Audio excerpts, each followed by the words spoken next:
I read a New York Times piece on a 100-year-old survivor of the Tulsa massacre. And my question was this: what's the Tulsa massacre? You know, I was taught American history every 3 years growing up. 5th grade, 8th grade, what comes after 11th grade, and then I studied in junior college, and I've read it ever since for pleasure. How is it that it wasn't until 2 years ago that I heard about the Tulsa massacre?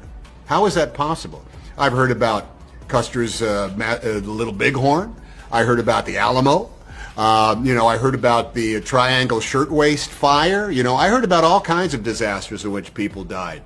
But I had never heard about this thing that happened in 1921, only 3 years before my dad was born.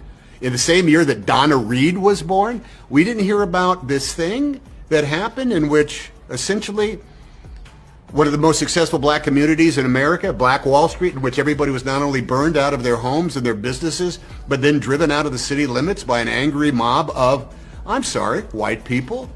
How is it that this was not taught to me? Because I tell you, at the age of 10, when I was in 5th grade, living in Oakland, California, that would have been a moment of enlightenment for me.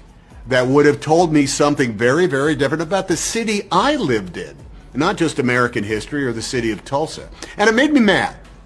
It made me mad that somebody had somehow made an editorial process of what was appropriate for us to learn about our own American history.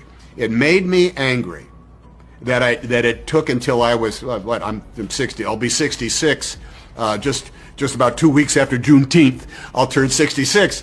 And it took me 54 years in order to find this out. It's not right. It's not right, and it's doing a disservice to all of America.